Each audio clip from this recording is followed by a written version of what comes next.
Thank you very much, Chair. We have 3 apologies for this morning's meeting from panel members, being Councillors Jackson, Rose and Thomas. Thank you, Chair. Thank you. Right, the next item is the minutes of the meeting, the panel meeting held on the 16th of July.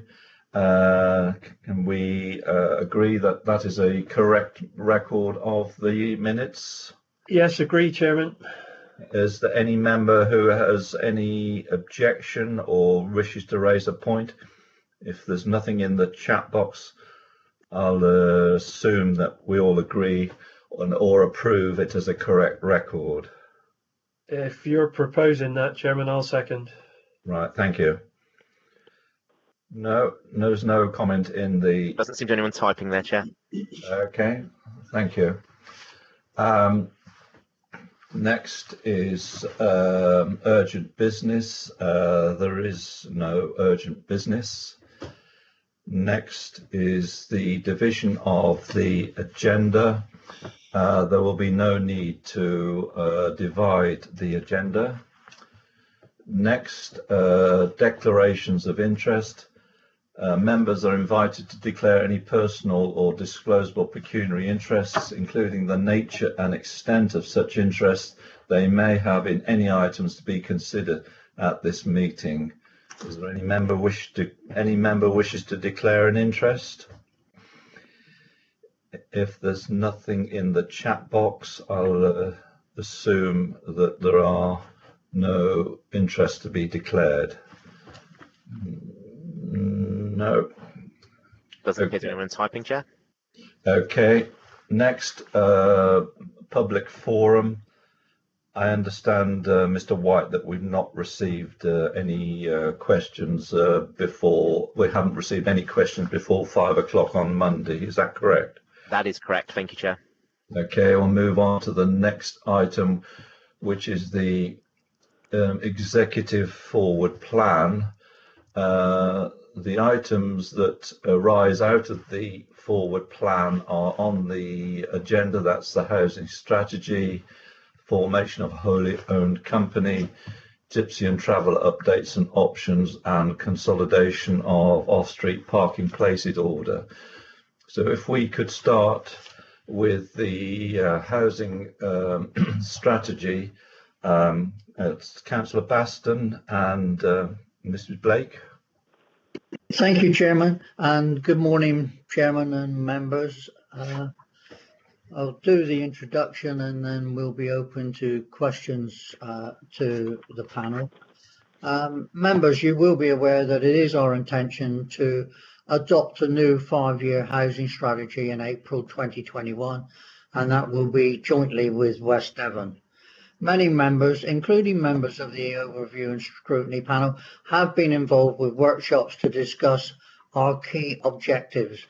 This will shape the strategy ahead of public consultation over the Christmas period. Better homes, better lives has been suggested as our overall ambition for this strategy, with priorities ranging from quality of our new affordable homes to making best use of our existing stock through a range of interventions.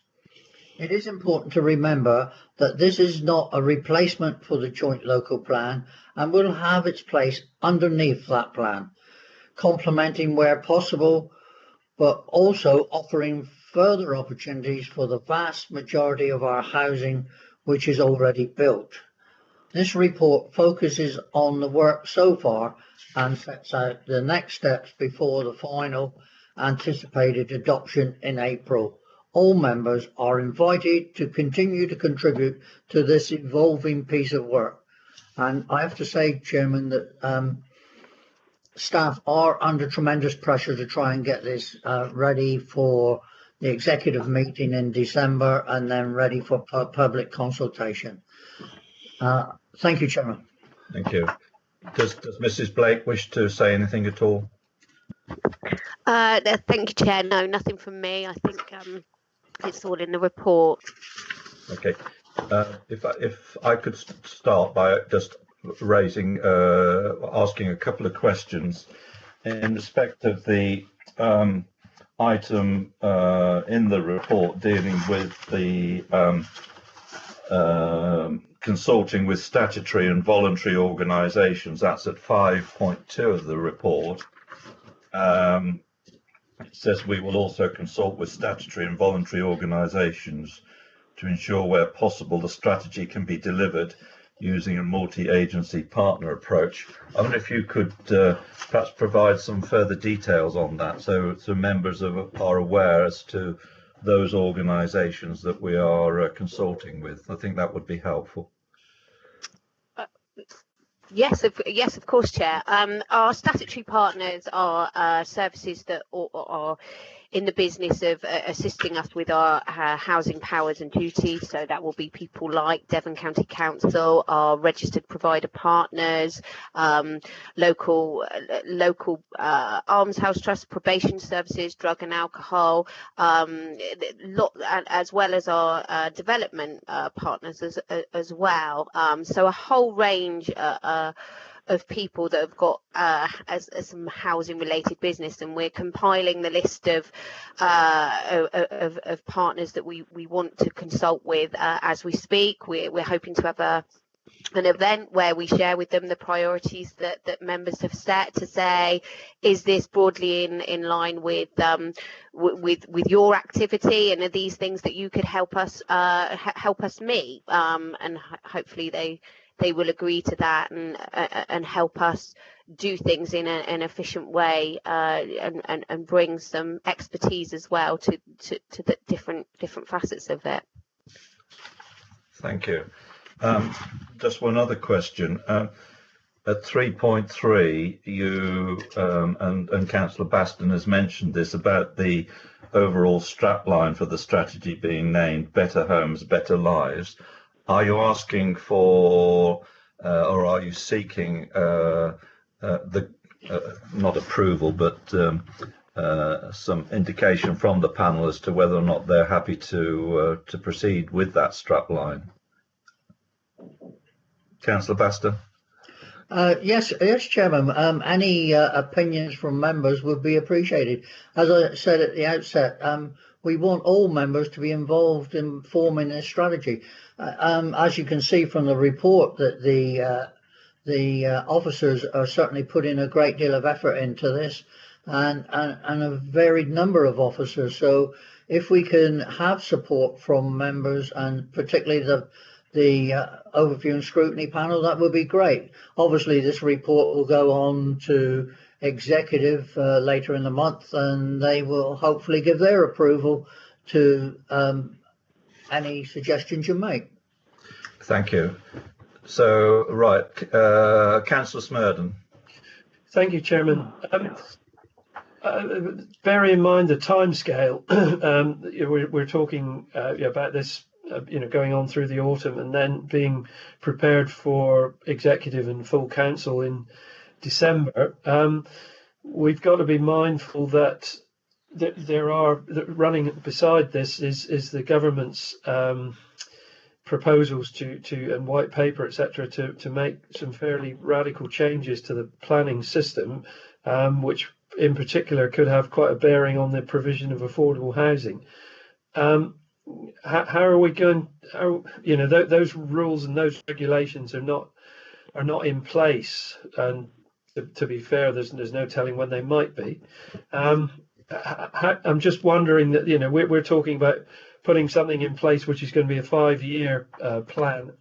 How are we going to run the two things side by side? Would be the question. Can I answer that, Chairman? Yes, please do. It looks very much to me that the white paper will not be approved until perhaps sometime in the new year. But we, as it says in the report, we've got to press on with what we want for a housing strategy. And we can always amend at a later date if the white paper does come into fruition. Okay, fair enough. Thank you. Thank you. Members Mr. Molyneux. Thank you, Chair. I would just echo what Councillor Bastow says. This strategy has been a long time in coming and had been delayed as a result of the work on COVID, and I think that I absolutely agree from an officer perspective exactly with Councillor Baston that we can't just wait for government changes. We've got to get on with actually producing what we want and then adapt our strategy if we need to as a result of any government policies. So I would just echo that I'm complete agreement with Councillor Baston. That's all. Thank you. Councillor Calhoun. Oh, thank you. Good morning. I may have missed it somewhere, but I'm just wondering if you're aware. I'm sure you are of the. I've been alerted to the LGA report on social housing.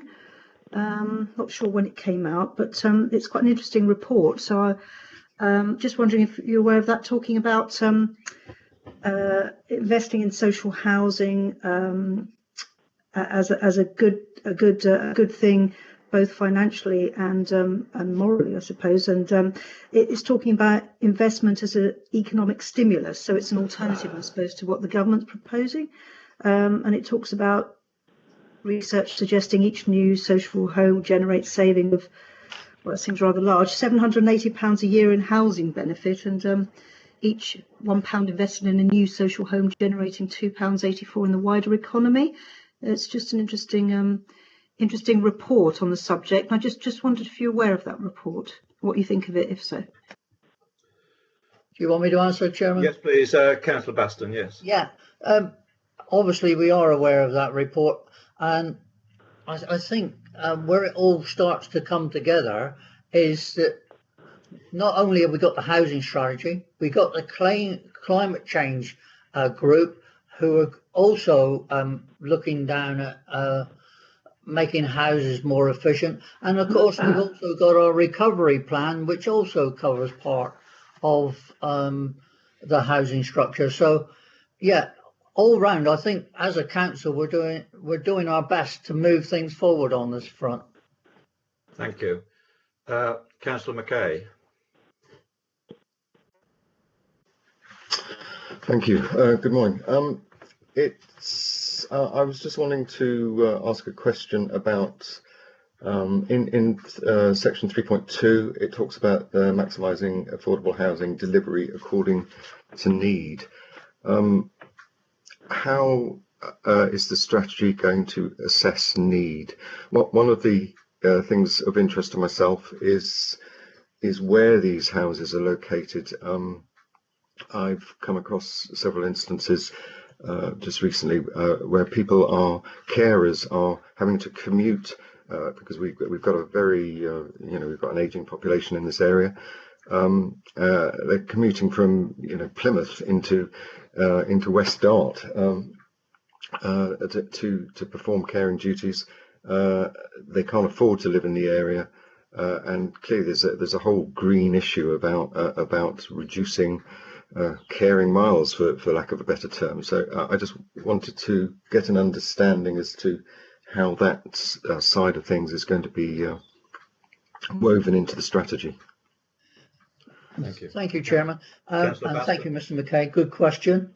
We do needs assessments, but whether we actually do them on essential workers or not, I'm not sure. Can I ask Izzy if she's got an answer to that? Yes, no problem. I think this is absolutely part of the bigger question about not just new properties and how we might allocate those and who might have preference under the housing register and with regard to housing need, but it's more about the best use of stock and how we ensure that what we've got is used to the best of our ability. So actually, if somebody has care and support needs that are being met by somebody who has to travel a long way, let's look at what's available and making best use of that locally. Is there an opportunity to look for a bigger house so that the multi-generational families can live together? There's a whole host of things that we can do about making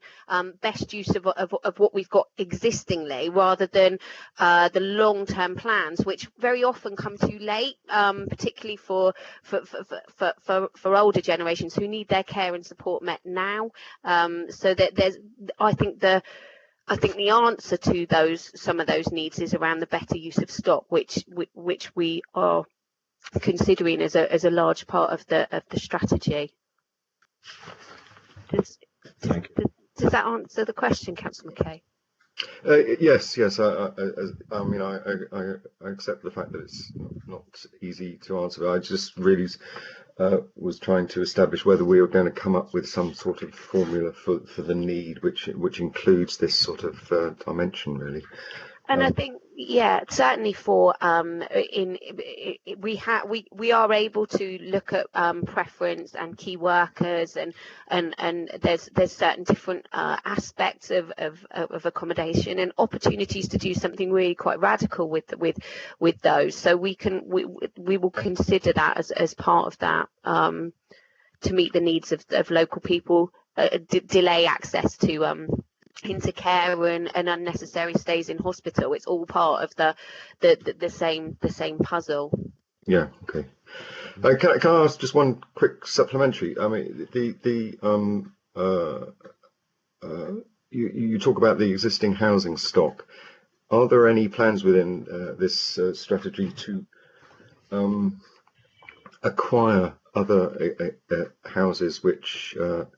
I mean, I know locally that there are a couple of places which would make ideal affordable housing if they were acquired. I mean, is there any strategy to acquire these places and give them to and set them up as affordable homes? That will be some of that is dependent on the housing company update that Chris will give later. I think that those opportunities, certainly when there are when we hear of disposals that Live West are making, they always contact us to give us the opportunity as to whether we would like it, and some of the things around the existing stock and opportunities to buy. It would really be what purpose it could fill and how we might be able to use it, and again, not putting significant sums of public funds into something that we could then lose through the right to buy, which obviously is a difficulty with the type of tenure that the council can grant. So yeah, we look at those opportunities, particularly around and then they're needs led rather than opportunity led. I think it would be fair to say it's about what we need. Okay, thanks. Thank you. As there are no other questions in the chat box, it's just a couple of comments on the report. That is that, first of all, the public consultation is planned for between the 4th of December and the 15th of January. And this is mentioned in the report, but I think it's important that the task and finish group dealing with consultation and engagement hopefully finish their task before then, so that hopefully we can use the public consultation based on the what comes out of the task and finish. That may be being ambitious, but I think it's worth pointing out, because I think you touch on that in the report. That's correct, isn't it, Councillor Baston?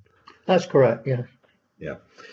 The other point at 3.7, you say, additionally, the executive lead for homes invites the overview and scrutiny panel to consider if they wish to have the opportunity to consider the results of the public consultation. I presume that members would wish to take up that offer, and if any member decides, or if any member wishes to comment on that, that would be helpful. And then yes, I'll just make those 2 points. Councillor Hopwood, I see you want to comment. Thank you, Chairman. Just on the consultation and strategy task and finish group, because Councillor Peach isn't here. Sorry, Rose isn't here. They will be bringing a verbal update to you in November, and that will be the basis of the report that will go forward from that. So it will be over and done with by November. Thank you. Okay, so we have the recommendation on the screen. I would like to propose from the chair the recommendation. Yeah, I'll second that, Chairman. Thank you. Can we just add to that the point concerning the strap line, better homes, better lives? Do all members agree with that strap line? Is there any member who wishes to speak on that or make or comment? No. And also then the matter of at 3.7 of the report, dealing with where we have an invitation to consider the results of the public consultation. I'd like to propose that be added to the recommendation. Let's invite any member to comment or speak on that. No. So the recommendation is on the screen, incorporating those 2 points that I've just made. Councillor Smoot, are you happy with the additions? Just seeing them come through now. Yeah. Yeah. Okay. Yep. Does any member wish to speak? No. So I'll put it to the vote on the basis that any member who is opposed to the recommendation, could they please indicate in the chat box?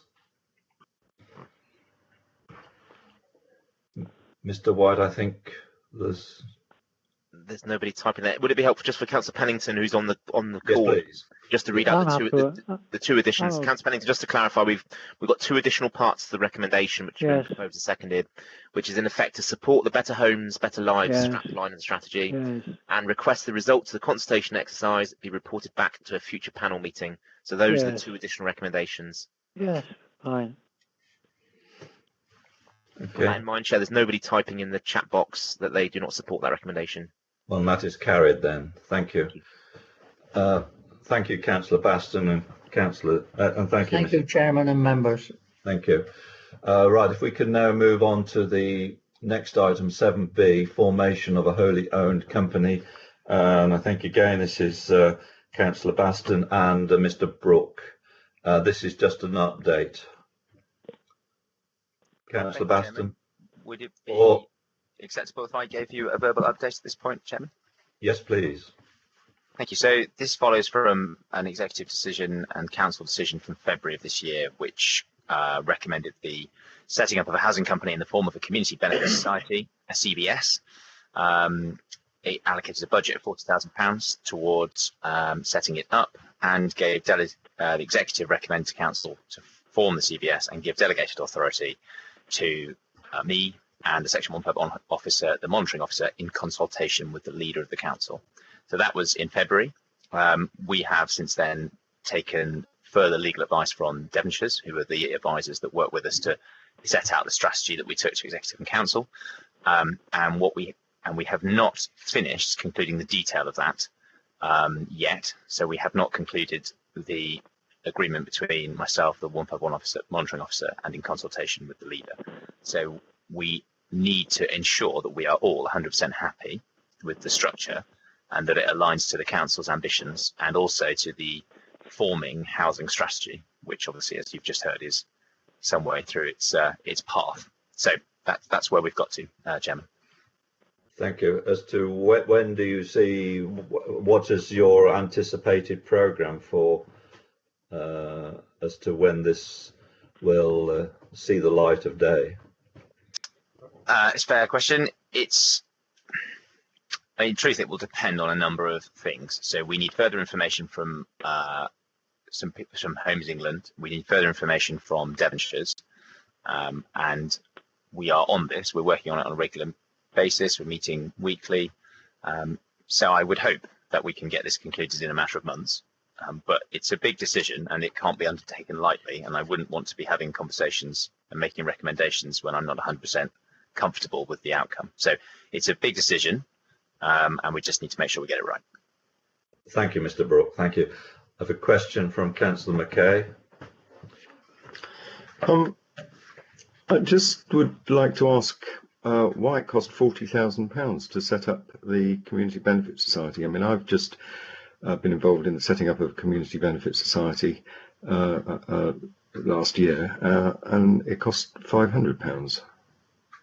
I mean, I expect the requirements of the council to be more complex than what I was dealing with, but nonetheless, the difference in cost seems to be enormous. I just would like to understand why. Thanks. Thank you, Chairman. Thank you, Councillor Mackay.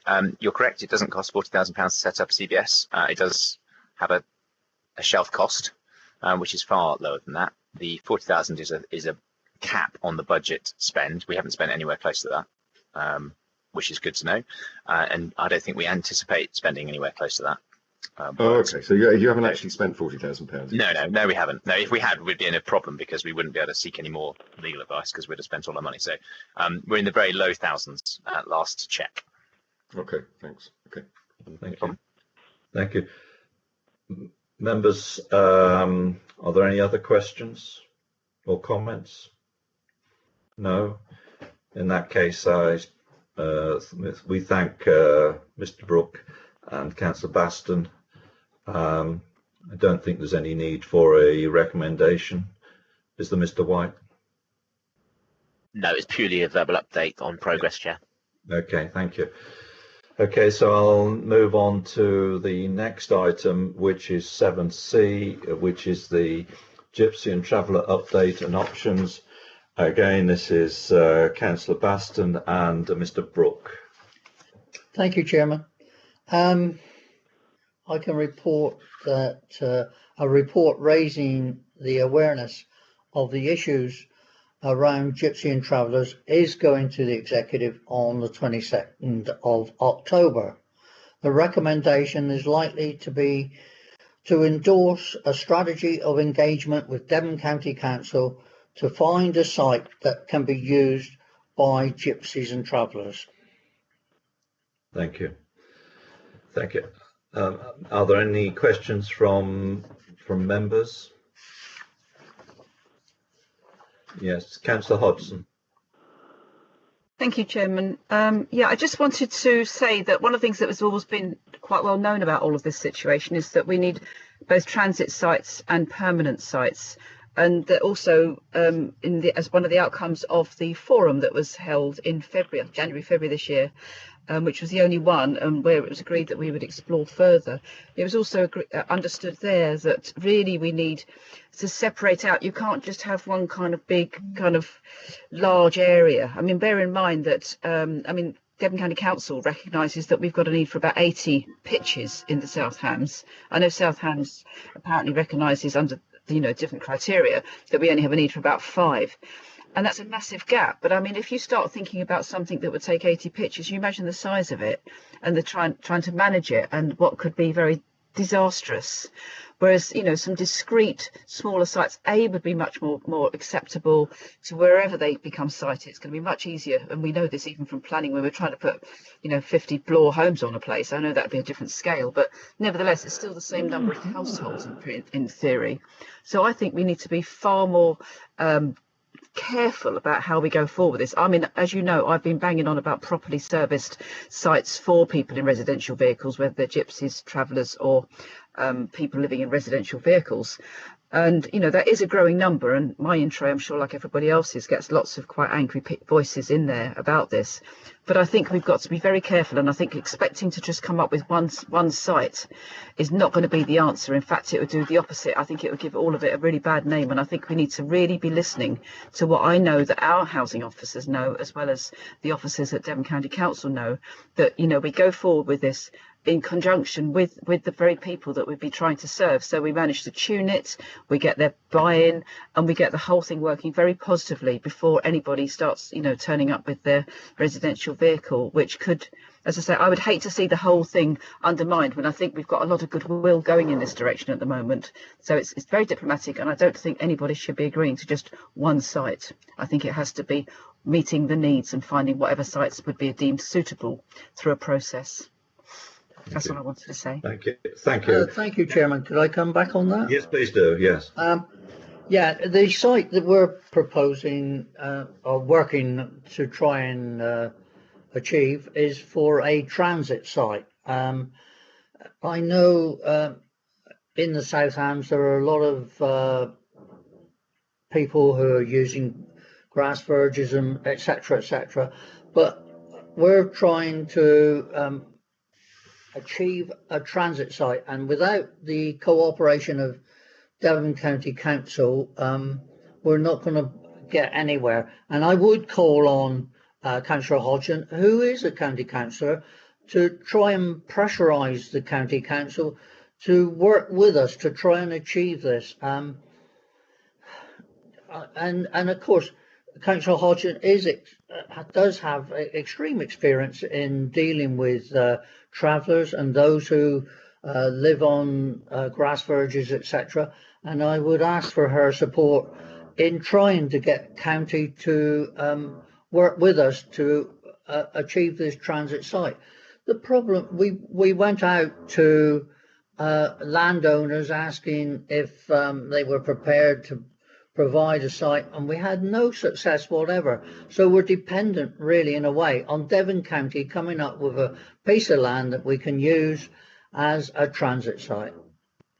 Can I just reply, Chairman? Yes, yeah, please do. Yeah, I'm very aware that Devon County Council, certainly the officers, are very willing to cooperate on this. Indeed, I've had so many conversations with them ever since I became a county councillor just under 4 years ago.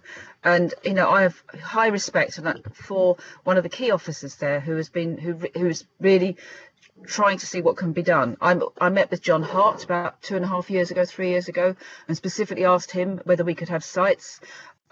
I think, to be honest, I would sort of slightly throw this back maybe to Councillor Bastone and the other Conservative members of South Hams to maybe talk to some of the Conservative members of Devon County Council, because I think that's where some of the decision making or persuasion, could be more stronger than my lonely green on Devon County Council position. But nevertheless, that hasn't stopped me, and I think it's really important that we do make this step forward. I think it's really good to hear that it's on our agenda. We are discussing it. But I think that, the officers from South Hams who were present at that meeting in, I think it was this year, is bizarre. I can't remember anything from the beginning of the year. But anyway, whenever it was at the beginning of the year, when we did have that very first meeting of the forum, when a number of people from the Gypsy and Traveller and residential vehicles joined us in Dartington for a very interesting couple of hours. I think that, that was when progress started to be made, and certainly there was a very clear sort of alignment between the officers from Devon County Council and South Hams that were there in terms of how we can deliver this. And that whole thing of setting up the Gypsy and Traveller Forum, which is what the Teignbridge did, that was Teignbridge District Council did that. That wasn't Devon County Council and Teignbridge, that was Teignbridge District Council. I think if we carried on working towards that, it won't deflect us from actually having a success and finding a site and working forward, but it will give us somewhere that we can actually sort of like keep the conversation and the communication going in a very holistic way that then is open to various people who are interested, whether it's councillors like myself, whether it's county councillors, whatever. But I think it would mean that we've got to keep this fairly broad at the moment with the idea that actually will be the route to success, rather than kind of narrowly saying, well, let's just find a site and they can all go there or lump it. I'm not saying that's what Councillor Bastone said at all, but I think that could become the attitude if there's just one site that becomes quite hard to win. But certainly I take the point about, who owns the land. But, maybe it's a question of splashing out a bit of money to buy a corner of a field or something like this. So we do get some of these discrete small sites that can be serviced and are in good positions, rather than looking around at what we might have as a bit of spare public land that maybe nobody'd notice if it was handed over for a site. I think we need to be a bit more strategic in where we select, so that we make sure it works well with the community, that's the residential community, because that's where we could have clashes. And I think it would be irresponsible of us if we don't recognise what that could look like if we don't make real care when we go forward with this. Thank you, Councillor Hodgson. Councillor Sweet, you have a question. Hi, yes, a couple of questions and sort of a couple of comments really. So, you know, I sort of really agree with everything that Jackie said really, and really welcome the collaboration and the conversation between Devon County and South Hams. That's great. I guess my two main points are that it's very recognised that there's a big difference between gypsies and travellers, and within that there's lots of different traveller and gypsy groups, from kind of showmans and economic nomads and Irish travellers and gypsies. So I see there being problems straight away in having just one big site. I also wonder, if we're talking about transit site, what does that mean? People have, you know, what's the time frame for people to be there, and where are they actually transiting to?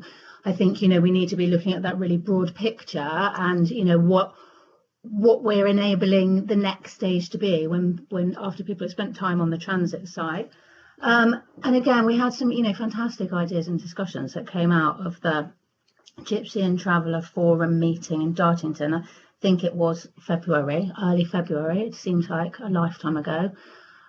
Things like possibly looking at part of the affordable housing in new developments, and actually sort of, you know, whether developers would set aside a little bit of land to accommodate travellers, kind of there, local people that wanted to live in caravans, and that actually might be sort of a cheaper way to use part of our affordable housing quota from developers. And also there was quite a lot of talk about sort of enabling travellers who are already on pieces of land to attain permission to stay on that land. So yeah, I'd like to kind of hear whether those ideas are being developed. So yeah, those three things really, those two strands. What was it we were talking about? Fast tracking planning so that tolerated sites could become permanent, because we can't just have one big site, and especially not just a transit site, because the whole point of being a traveller is you're going to want to move on to somewhere else. So unless we're kind of enabling those other sort of pockets, alternative ways to live as well. Yeah, I appreciate that the land might not be available and coming forward from farmers, but yeah, maybe actually having a couple of sort of fields here and there, or at least exploring that. And I'm assuming that the partnership that South Hams are having with Devon County, are Team Bridge and Devon County going to have a further site somewhere, and the same for West Devon, because that obviously would enable travellers to move within Devon, but between the different district councils. Thank you. Thank you. Councillor Baston, do you want to comment? Well, just to say at this point, Chairman, we got to get our first site before we.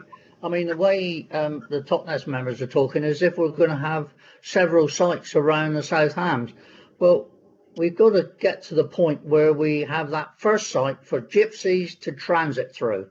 A permanent site is another matter totally again, and we will have to work with local agencies and groups when we go about setting up such a transit site, but it's mainly for gypsies as they move through the South Hams. Thank you. Councillor Baldry. Well, Councillor Rose has spoken. Rose asked to speak, and she is a member of the committee. Do you want to let her go first?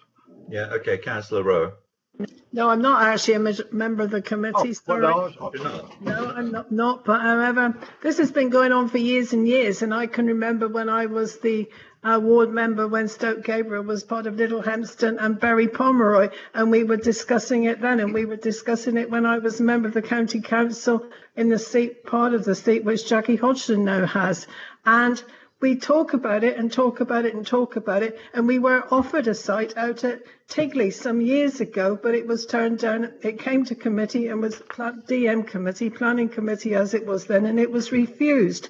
But we can't just go on and on talking about it. We need some action, and I think that there are people out there who will come forward, and we have people who want to use these sites. We have travellers and some gypsies, but it's mainly travellers who do tour the area at times. And then we here on the edge of Tor Bay, we're on the eastern end of South Hams. We do have quite a lot of travellers who pitch up at Paynton on the Green and on the edge of Yalberton Industrial Estate. And I think we do need to accommodate these people, and it's time we really did something about it. That's all I want to say. Thank you. Thank you. Thank you. Councillor Baldry. Yeah, I'm sorry, Chairman. I'd forgotten that Councillor Rowe wasn't a member of your committee. I just really want to make a couple of points on being realistic and the reality. As the executive member for environment, members will be aware that when the travellers move on and are moved on, the enormous cost to this district of clearing up the mess which is left behind. And Mr. Brooke is on this call and he may want to quote some figures, but it costs this council enormous sums of money as they are moved on. And secondly, as ward member at the opposite end to Councillor Rowe, at the western end on the border of Plymouth, we are having a whole series of travellers moving in and out of Plymouth. As Plymouth evict them, they come into our ward, mine and Councillor Thomas's ward, and they are then moved on from there and maybe go back to Plymouth. We have them in our ward on private land at the moment, having been moved from Plymouth. And the reality is that it causes enormous distress to residents when they come there, some degree of fear as they go around, and there is no doubt in my mind there is an increase in crime when the travellers arrive. I just want to put a bit of realism into this discussion. Thank you, Chairman. Thank you. Councillor Hawkins. Thank you, Mr. Chairman. In a patch that used to be Councillor Rowe county patch in Little Hempston, I walked past a small encampment of travellers on Monday evening, and I was there with a number of residents who have concerns about this, which has been there for probably 20, maybe more years now. It certainly was there when Councillor Trevor Pennington was a county councillor for Little Hempston all those years ago, as well as Rose. You're never going to please everybody with finding a new encampment, and this is the problem. The site in Little Hempston, you can't see it. They're well away, probably half a mile, 3/4 of a mile away from the road. They're down a green lane. Yes, it's slightly untidy because some of the caravans are a little bit worse for wear, but they're causing no harm. They're causing no troubles where they are, and we have to be realistic. It's going to be very, very difficult to find a site that people are going to be happy with. And as I say, this site has been there probably 20, maybe 30 years. In my view now, they're not causing any trouble whatsoever.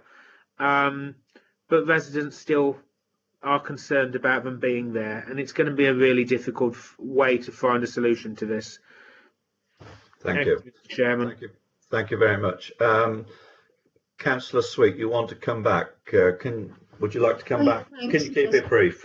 Yeah, of course. I was thanks for that clarity, Councillor Bastone. That actually is a transit site for people moving through, and it sounds like for larger groups of travellers. I just really wanted to just keep that alive, that there is a strategy going on and just all the different threads, and for that sort of not to get lost in we've provided this big site so we can kind of move on. That there were some really brilliant ideas that came through from that Travellers Forum, and hopefully we can get together again with the officers and sort of see where we are and sort of reenact some of that and see how we can progress it. Thank you. Councillor Hodgson, you wish to speak again? Thank you. Yeah, I just wanted to just come back really on the costings, because one thing that hasn't been mentioned, it's one thing to talk about the costings when travellers move on and leave a mess, sometimes, not always, but sometimes they do. And it's a real mess. I'm not saying it's not great, because I mean the amount of plastic that can end up in the environment and lost into rivers and things is highly dangerous and toxic, and I'd be very angry about that. But obviously it's not only travellers that do that. But I would say that we need to bear in mind also, as a comparison, the amount it's been spent on evictions where people, a couple of caravans can just get shifted off by eviction, and then just move 50 metres up the road, and the whole process, the whole really expensive legal process starts again. And I've always maintained that, you know, that money would be much better spent on trying to provide proper sites, because I think if you give people dignity, most people will respond quite well. And I think the way that we get this kind of division in society at the moment, you know, it's, you know, which is a widening gap between the haves and the have-nots, and this is a classic example of potentially, I mean, some people who live in residential vehicles make that as a lifestyle choice, and I think that's fine.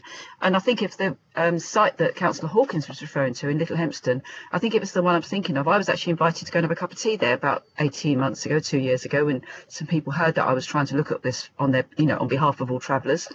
And it was lovely. Those people own that site. They took it over as a flooded area, and it's got what they call it, pylons going straight across it, so it's like a very unloved little corner. They've filled it with fruit trees. They have turned that, what was a sort of desolate, unusable bungalow, they use that as their little community space, and everybody's got their caravans around, and the atmosphere is lovely, and there is no mess. I mean, yeah, of course there's going to be a bit of mess, but you look in a lot of gardens around the streets and you'll find some mess. You look at bus stops, you'll find a mess. And I don't think we should sort of act like there's certain people can do it and certain people can't. And I'm not saying that anybody has said that, but that can become what people feel is how you can criticise people who, you know, sometimes for no fault through fault of their own, they haven't really got a lot of choice. And I'd rather see somebody living in a residential vehicle than sleeping on the streets of, you know, one of our towns at night. And I think we've got to bear in mind that we need to help everybody. You know, housing costs money, whether it's because we're doing public consultations or whether it's because we're clearing up somebody's mess after a caravan. It all costs money, but it's like, what do we really want this place to look like, and how can we move forward really positively? Okay. Thank you. Chairman, could I just come in there a minute? Please do. Yes, please do. Councillor Baldry asked a good question, how much it costs to clear up a site once people, travellers move on. On average, it's about £10,000 to clear up. Okay, thank you. Right, I've got Councillor Austin. Yeah, I just wanted to say, Chairman, we don't really have gypsies and travellers in Ivybridge. I can't remember the last time we saw any of them. So when you're looking at talking about buying a piece of land or creating an area where they can live, my suggestion is that you put it somewhere where they want to be. And clearly what they want to be, where they want to be, is places like Dartmouth, Dartington, Totnes, places like that.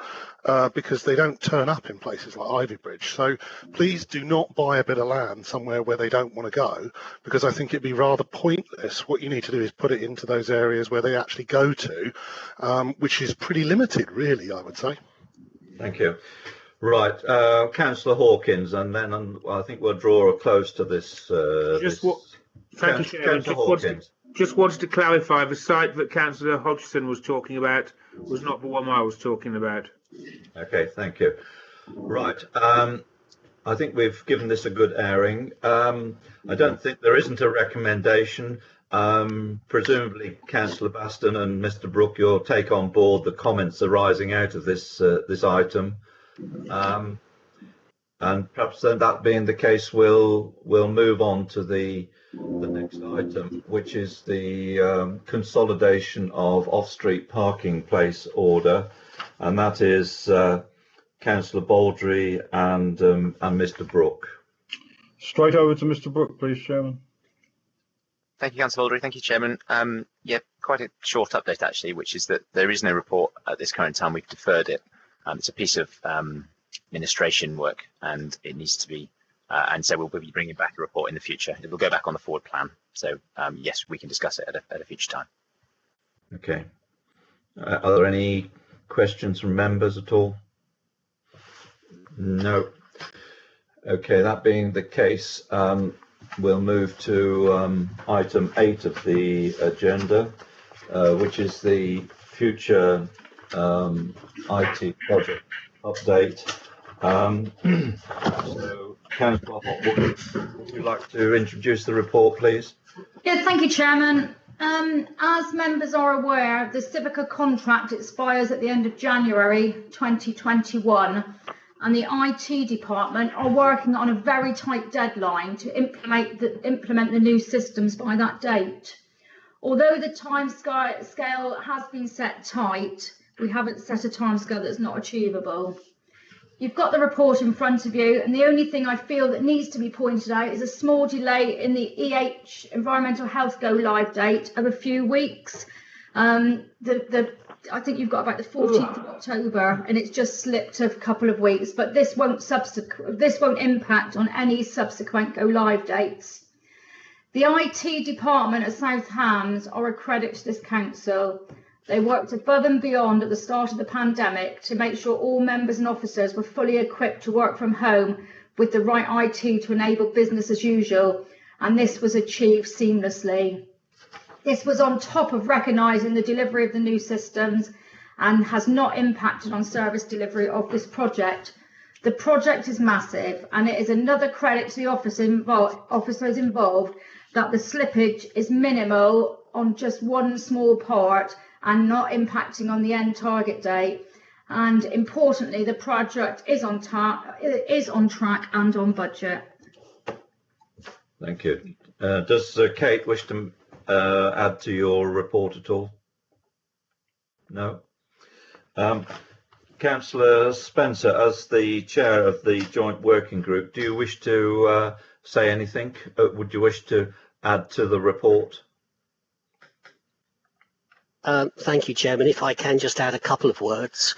I was asked if I'd comment, and I think since the initial meeting of the joint working group back in December 2019, it's been very clear that the officers involved in the exercise have worked hard and conscientiously towards the given deadlines, and looking particularly at the 31st of January.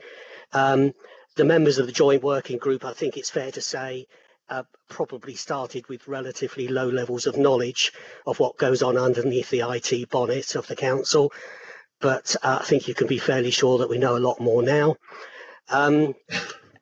The South Hams councillors, Brown, Long, Mackay, Taylor and myself have served on the working group since its outset, and along with our West Devon colleagues have offered whatever support we've been able to do.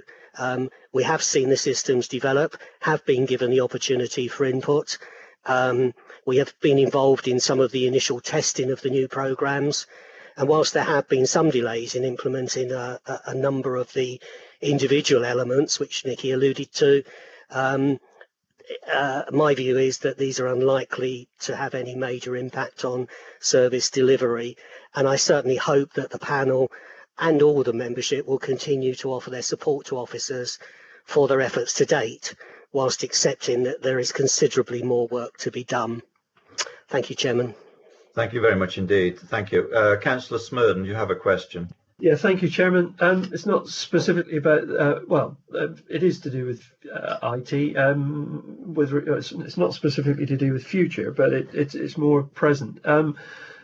For quite some time now, we've had Microsoft Teams installed on our machines, yet there doesn't appear to be any move towards using that facility, which I understand is a far more flexible facility than Skype, which we're using at present.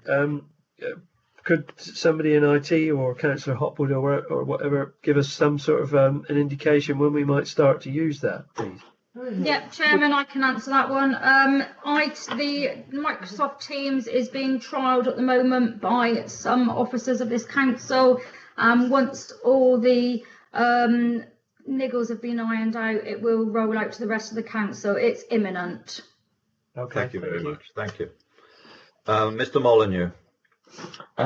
Just echoing on a couple of Councillor Hopwood's points there. The first on Teams is there have been a few niggles, which is why it's taken a little bit longer, but that's the reason why we've done that pilot in the first place, to make sure that when we do transition to Teams, that it's seamless.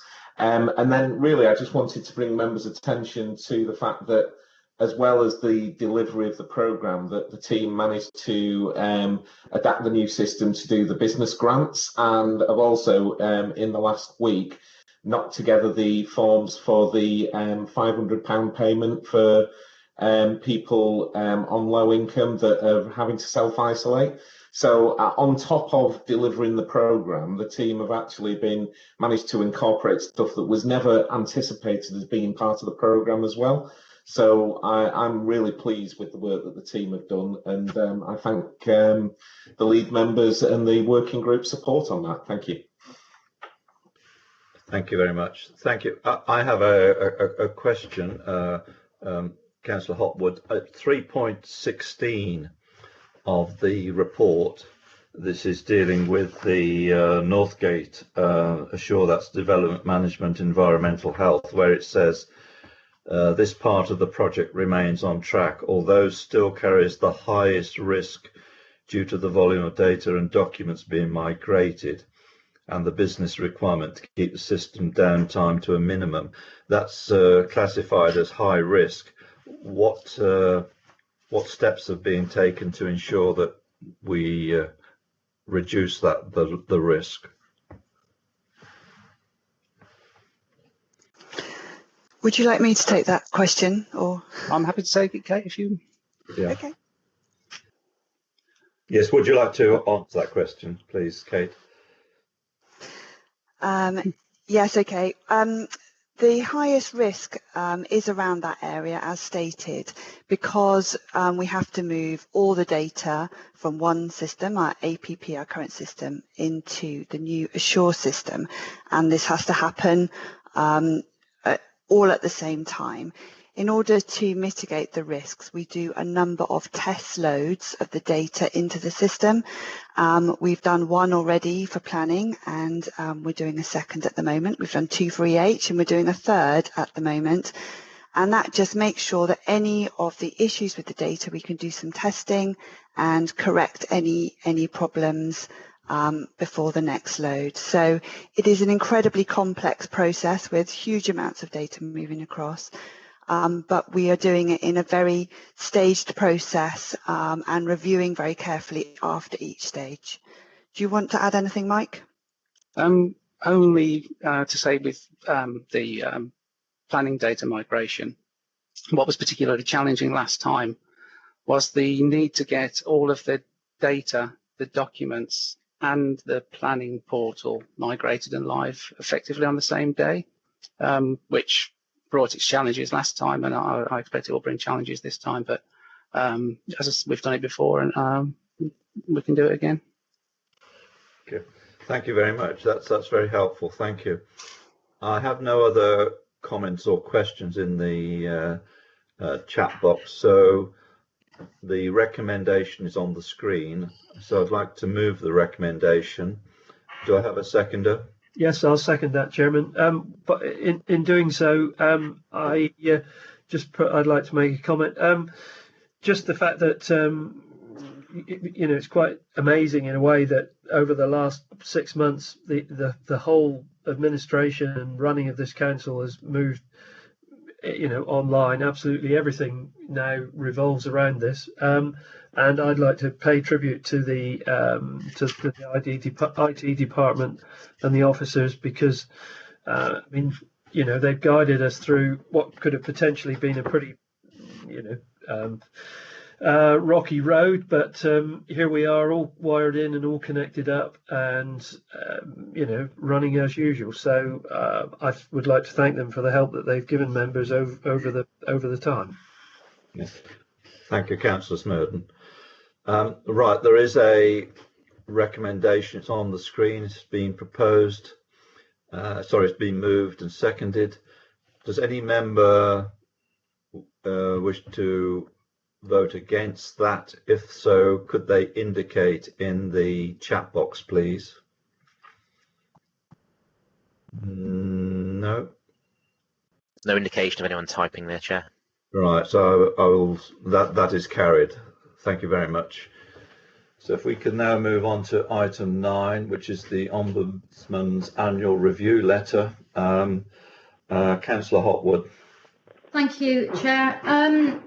The important thing to recognise when reading the Ombudsman's report is that when a person complains, they could have a cause for genuine complaint or just be a little bit miffed at the way they've been dealt with by the council. Whichever of these two categories the 285 complaints fell into, each one is taken seriously and read and dealt with. Out of the 285 complaints, only 44 went on to stage 2, which is still dealing with them internally within our organisation. Out of the 285 complaints, 17 then went to the Ombudsman, and 8 were closed by the Ombudsman immediately, as they were satisfied with the way the Council had dealt with it. Of those upheld, it is important to focus not on the complaint, but on how we as a Council learn from it. Of those in particular, the complaint with regard to a vulnerable person, we have a paper going to full Council in December to change our policy to identify the meaning of vulnerable. We need to look forwards and not backwards. The complaints have been made. How do we make sure these complaints are not upheld in the future? If we learn from a complaint that has been upheld by the Ombudsman, then that must be for the benefit of our residents in this council, as long as we put processes in place to make sure it doesn't happen again.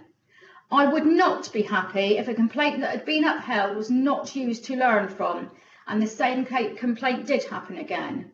In other words, a complaint upheld means the council needs to change something, and as long as this is done, I take that as a positive step forward. Chairman, you did ask for information relating to 3.18 and 3.19. Yes.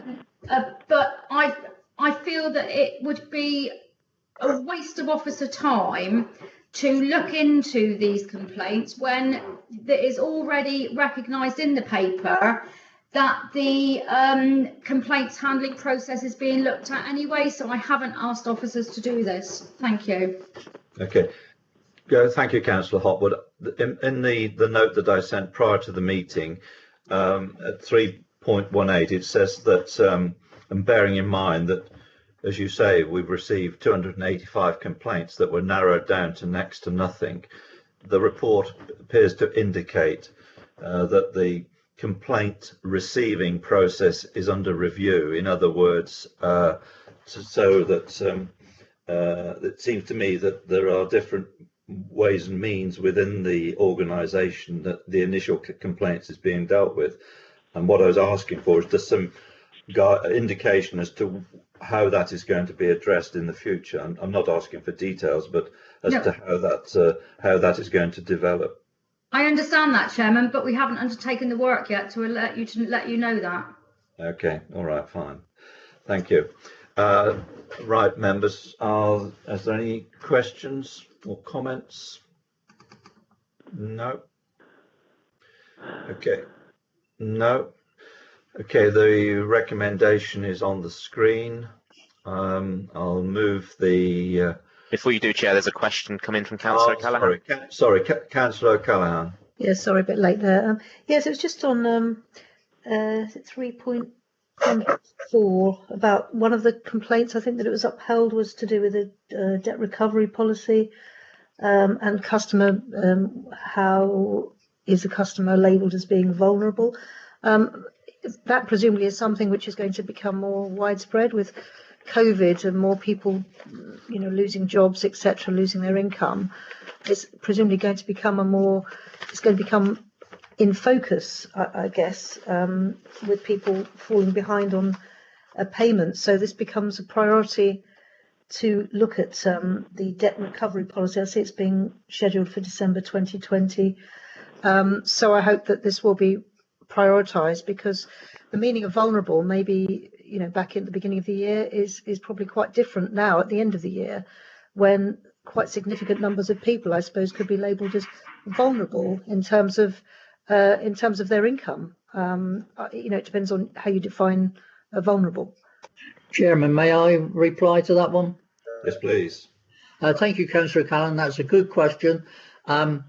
We are working hard at the moment to come up with a revised policy, and that will come to executive fairly shortly. I'm certain on that. So, because like you say, it is crucial that we help the vulnerable in our society. Thank you for that question. Okay, thank you. Thank you. Right. There are no other questions or comments. I've moved the recommendation. Do I have a seconder? Yeah, second, Chairman. Thank you very much. Thank you. Right. Is there any member who wishes to vote against the recommendation? If so, could they please put their comment or name in the chat box, please? No. In that case, that recommendation is carried. Thank you very much. So if we could now move on to item 10, which is the task and finish group updates. First of all, dealing with locality services. Councillor Thomas has had to give his apologies for the meeting, and the Councillor Spencer will be giving a report in his place. So, Councillor Spencer, would you like to report, please?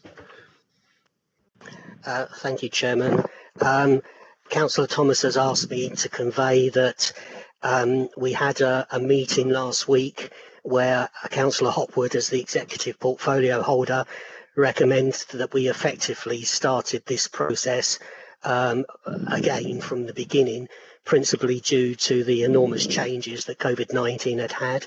Mr. Molyneux holds a similar view. At the same time, as a task and finish group, we are acutely aware of the need to finish this, not least because of the crucial role that the localities team will play in the recovery plan. Members of the task and finish group are currently awaiting substantive documents from Mrs. Moody and Mr. Easthope in readiness for our next meeting, which is on Tuesday the 13th of October at 4 p.m.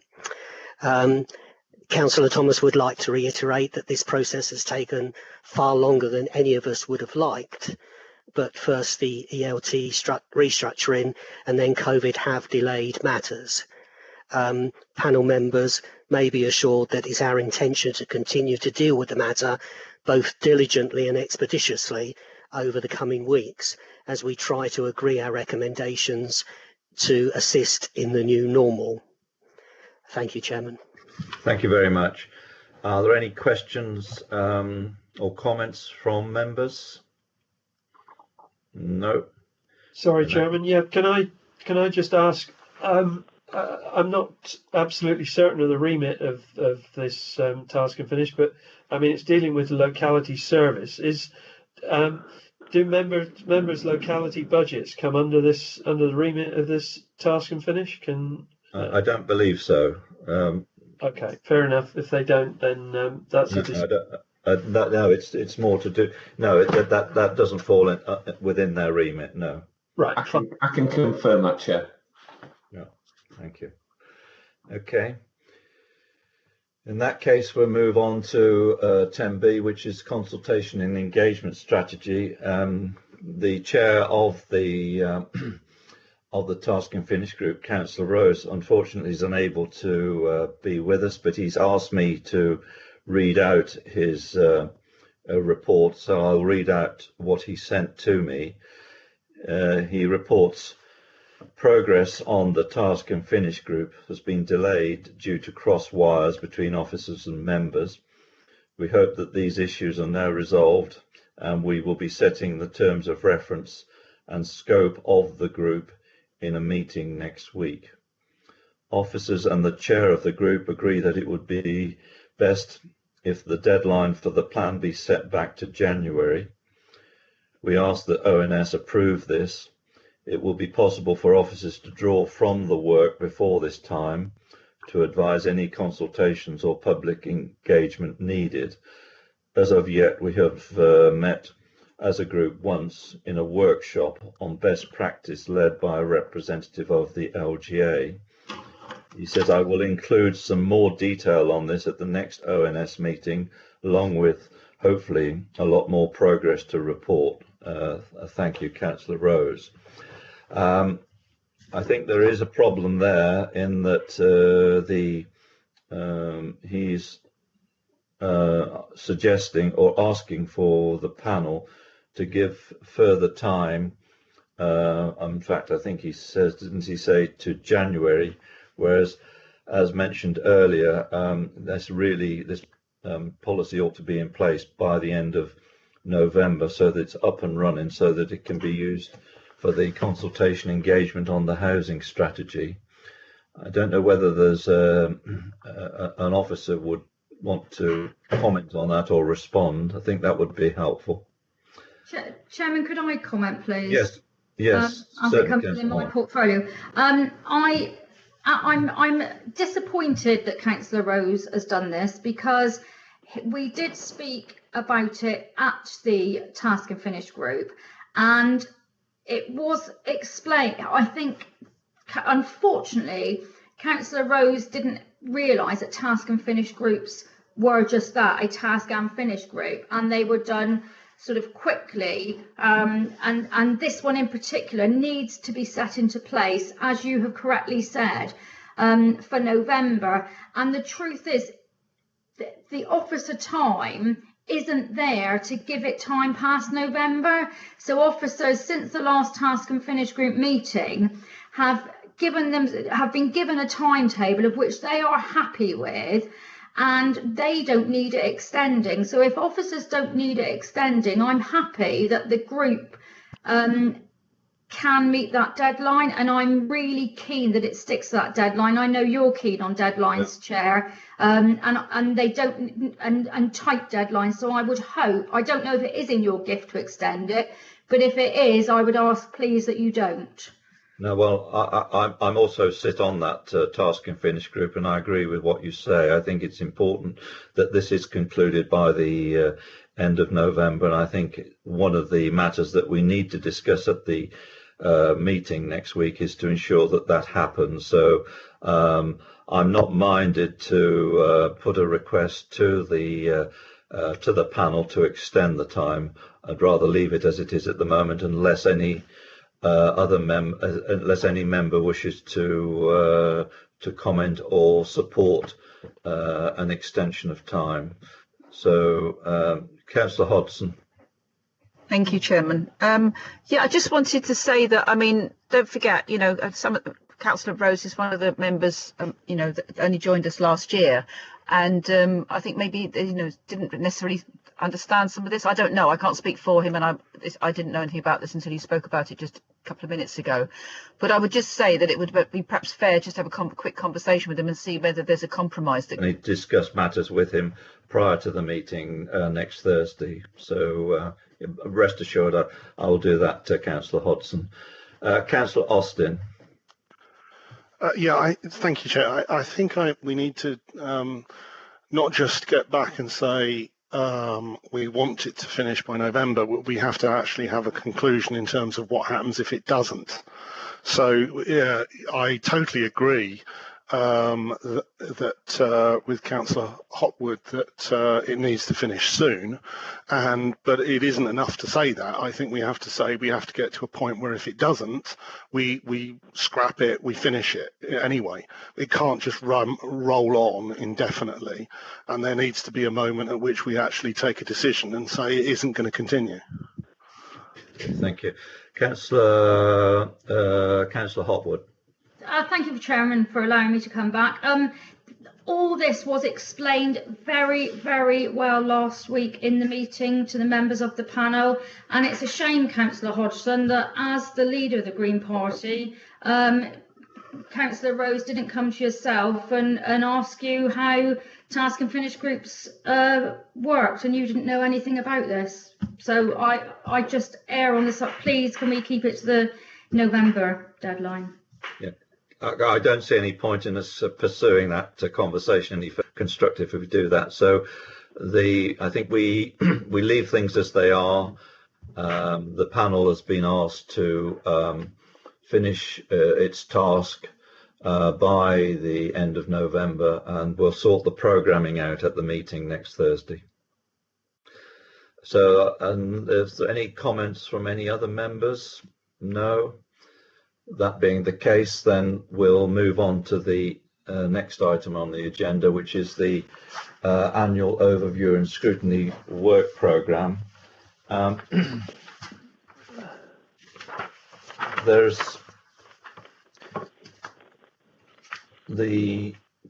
you look at the programme for the 19th of November, we have a pretty full agenda, bearing in mind that we'll also have a joint meeting in the afternoon So I think that it would be overburden that the panel on that at that meeting to add any further items. There is moving to January. There's the joint meeting on the draft budget, and then in the afternoon there is the normal task and finish group, where the what I'd like to propose from the chair, and I have discussed this with the vice chair, is that we invite to that meeting Live West, a representative from Live West, to give us a presentation as to their work and activities and future programme in respect of South Hams. And I think that would be very helpful. We do call in outside bodies to discuss matters with them, and a good example is Fusion. So I'd like to propose that be added to the January PM meeting agenda. Quite obviously, it's subject to Live West accepting our invitation. Councillor Snowden, I don't know whether you wanted to add to what I've just said on that. No, Chairman. I think, well, apart from seconding the fact that I think it would be a good idea. We, as you say, we've discussed it, and I think we should send the invitation to Live West. Thank you. Can I just then refer members to the items to be considered for scheduling? There's 3 items there, and it is hoped that maybe those items can be added to the January meeting agenda. I think what we need to bear in mind is that in view of the current COVID crisis and the fact that the matters are not getting not getting any better, this could result in a further call on officers' time, and clearly that must take priority. Therefore, I'd like to suggest that we leave that in the items to be considered for scheduling, and that it be brought onto the January agenda if there are resources available to deal with that. And I'd also like to suggest that we also add to items to be considered for scheduling are two additional items. The first is town centre strategy. Members may recall, or those who in fact it was a while back that the overview and scrutiny it initiated a town centre strategy, and this was being carried forward by Mr. Jones, who's since left the organisation, and I understand he's being replaced. There is a replacement who's taking up post towards the end of October, and I think it might be helpful in the future for there be a review of the town centre strategy. And as I mentioned, this has previously been considered, and I think I take the view that it would be helpful to review that once the new officer has had an opportunity of settling in and seeing where matters have got to. That's number one. And then number 2, a while back there was the overview and scrutiny panel looked at the peer review action plan, and that was a while back, and I think things have moved on quite a bit since then. I think it would also be helpful for the panel to review the position there, and that be added to items to be considered for scheduling. So in other words, what I'm proposing from the chair is that there'll be 2 additional items added to items to be considered for scheduling, that is town centre strategy and peer review, action plan review, and that the Live West presentation be added to the January meeting work programme item. Right, I see that Councillor Baldry, you want to speak. Chairman, I'm being a gentleman today. I see Mr. Molyneux wants to comment. He may be about to say what I'm about to say, but far more articulately. I'll listen to him first. Thank you. Mr. Molyneux. Probably not actually, Councillor Baldry. What I was going to say is really what you said, Chair, which is at the moment I would caution adding things onto the work programme, because the way that we're heading towards sort of second wave is absolutely having a drain on officer time at the moment. And I know, for example, we've mentioned there on the items to be considered for scheduling food safety annual inspection. Well, we're only doing the absolute high risk food inspections at the moment, and we're having to use contractor resource to do that because all of the environmental health team are involved in COVID related activities. So that's already happening now, and we're not even sort of really into the sort of height of the second wave. So I would caution sort of making any decisions on adding anything else to the work programme, but I'm comfortable with them adding them on a list of need to consider when we might schedule things.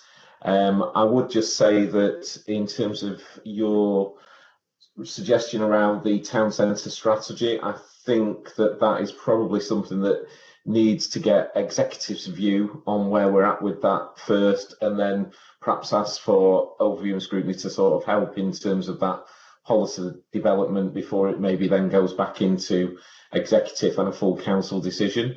But that was all I was going to comment on. I'll let Councillor Baldry speak about what I think he's going to talk about.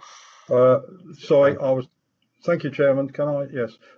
Completely wrong. He spoke about a totally different subject, but it is something upon what I'm going to say he may wish to comment, which is relating to the waste contract monitoring report, which is due to come to your committee on the 19th of November. I don't know whether Mr. Molyneux wants to say anything, or indeed Andy Bates, but I have a problem because the same report is going to executive on the 22nd of October. And I cannot, and I hope, of course, that the executive will agree. I'm not quite sure the value of this report coming to overview and scrutiny after the executive have made their decision, unless overview and scrutiny choose under the laid down procedures to call it in. Having agreed recommendations on the 22nd of October, if it then comes subsequently to your committee, Chairman, and if you then want to make further recommendations, what happens? It goes back to executive again. I just really think the process is the wrong way round. Once it's agreed on the 22nd of October, I would hope that is the end of it. Thank you, Chairman. I don't know if others want to comment. Okay, thank you. So I've got Councillor O'Callaghan. Oh, thank you. Yeah, it was just noticing the 3 items to be considered. One sprang out of those, which is the electric charging points. It's something I'm often asked about, and obviously with the climate emergency agenda, it's part of that urgent process. So I'd be in favour of it coming up earlier rather than later. And I think John McKay was saying something similar. I think Chris is on the meeting as well this morning. This morning? Okay, yeah, this morning. Councillor McKay.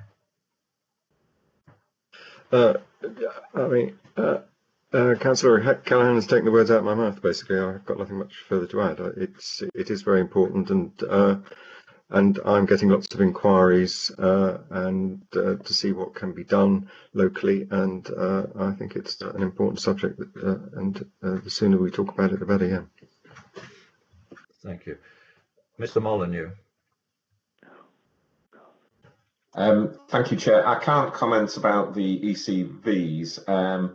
In terms of what Councillor Baldry said earlier, I my view would be, I think the report needs to go to executive, and we see what executive say about the reports. And then I guess I agree completely with what Councillor Baldry says. It's a decision then as to whether the Overview and Scrutiny Committee members feel they need to call those decisions and that discussion in. I think I would agree with that. Okay, right. I think the position is, as you say, that if it's the executive has already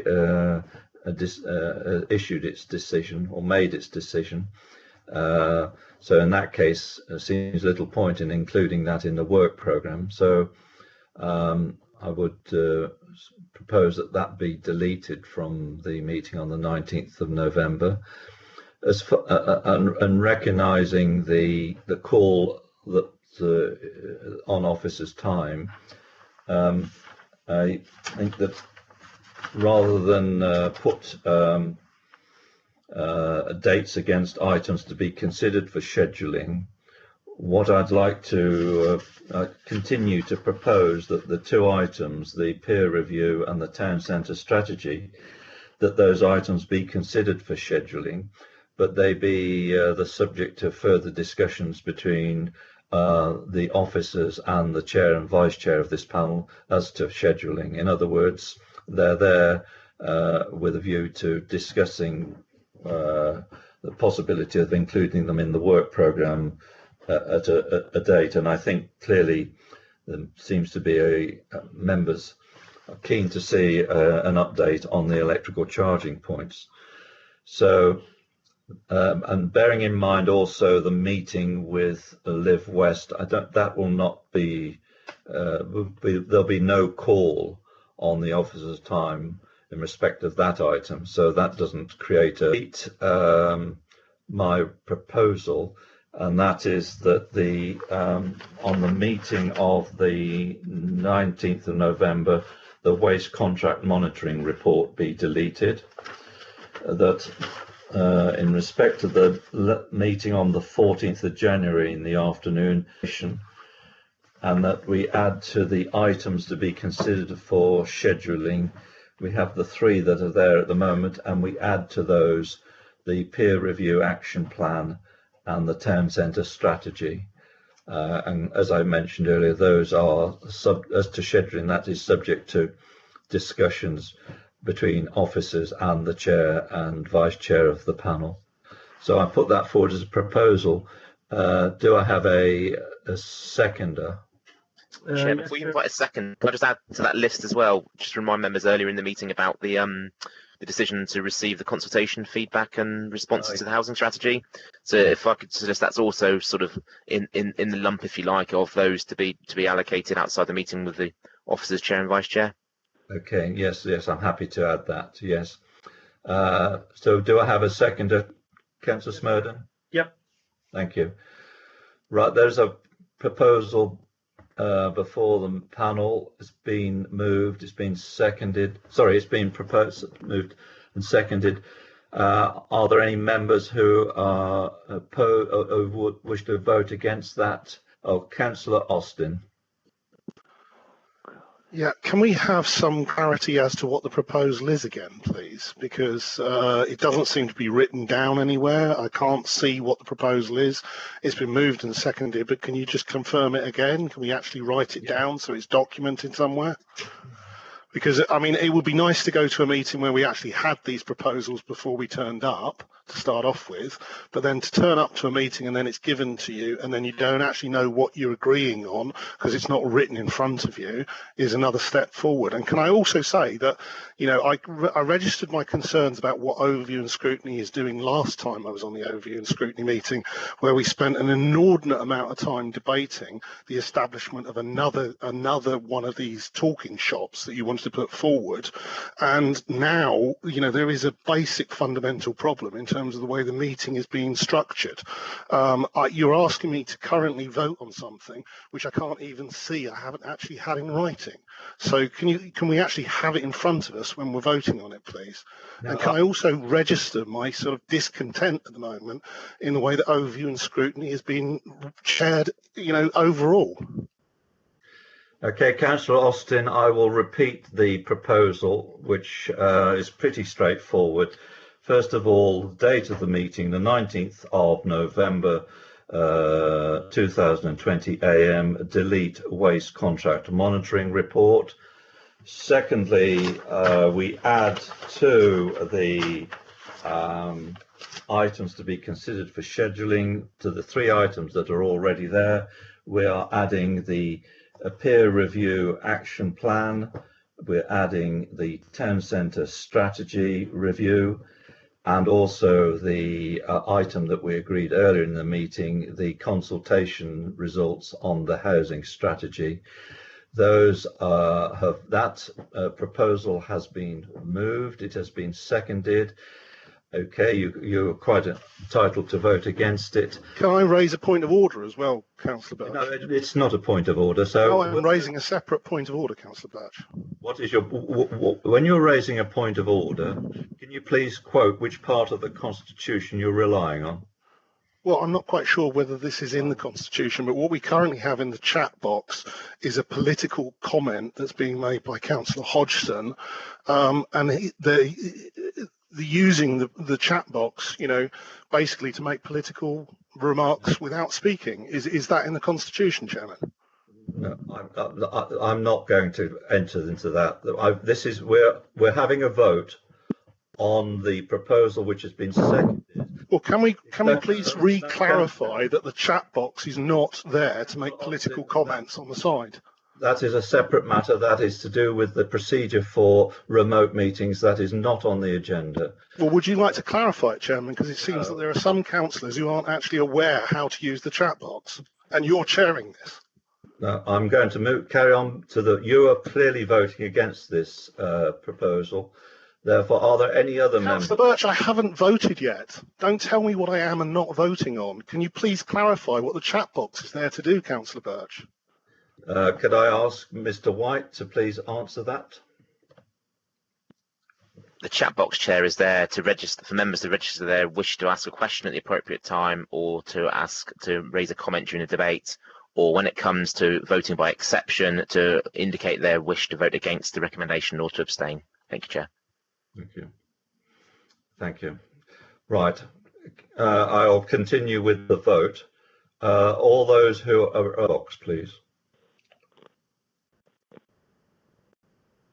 Right. There are no members indicating that they're voting against it, so I'll proceed on the basis that the proposal that has been seconded is carried. Thank you very much indeed. That's the end of the meeting. And thank you very much indeed, members. Thank you.